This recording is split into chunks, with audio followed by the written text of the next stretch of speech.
the most part, he's a very sweet, observant soul. You know, you can see that he's very perceptive and takes it all in, and you kind of want to be right there with him. Come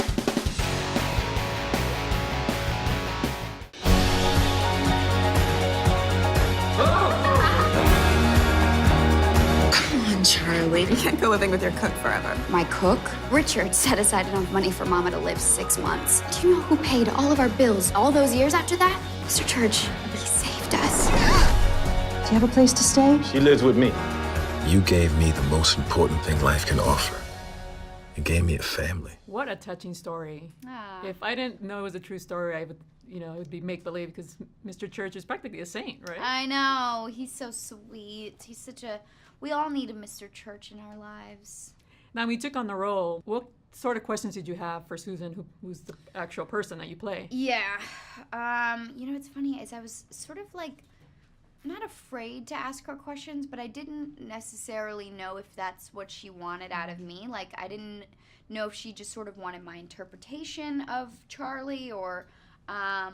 But what I did love, because I didn't ask her really any questions sort of outright about the script, I just, I sort of wanted to go off of my interpretation a little bit, because I knew that she would always be there on set and sort of, inspiring our work as she does.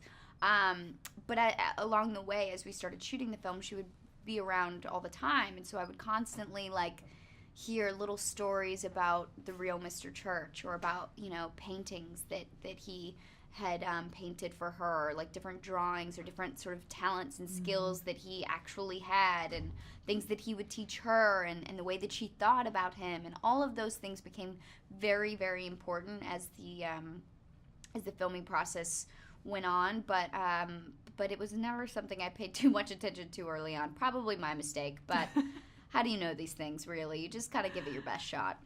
Well, the great thing about the film, apart from the great performances, is you're there along with the character, finding out little details about Mr. Church because he's so secretive. Right. Yeah. There's like an air of mystery around him. And you almost have to almost fast forward because you want to know exactly. Who is this man? Why is he such a great guy? And I think that was the case for Susan, the writer.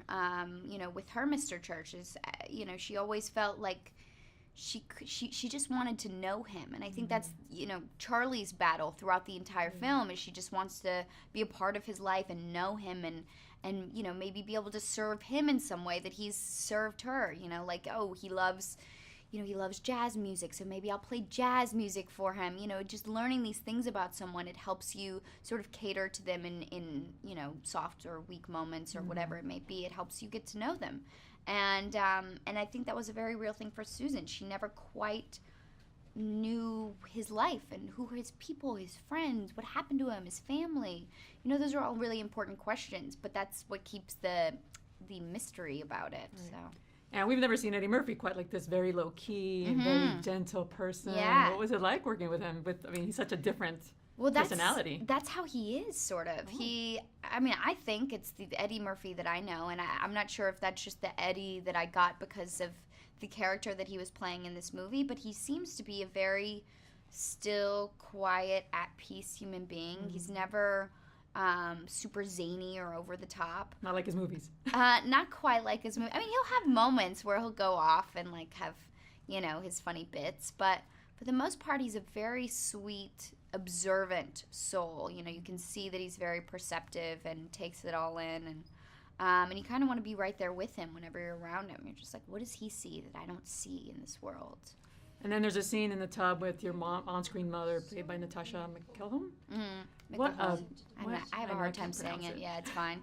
What a great scene and such a heartbreaking scene because she's reaching out to you as a mother and she knows she's dying and you sort of reject her. What was it like shooting that scene? That was terrible. That scene was it's so tricky, that scene, because for me especially, it's hard playing a character that is going through something like this because you'll never, I haven't, experienced cancer in this very real way like Charlie has in the film.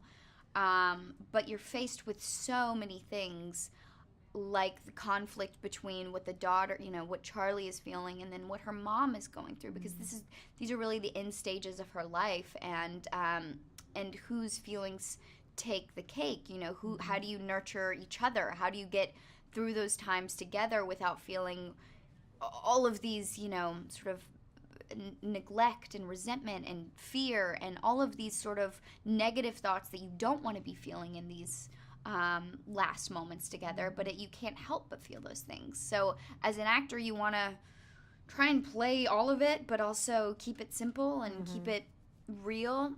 So that scene was just so difficult because you want to play it all and say it all, but none of it at the same time, you know? And I think for Natasha, it was probably such a heartbreaking, very odd thing to play as well. But she's so wonderful to work with, and, you know, we did it in like 3 hours and got her done, as you do.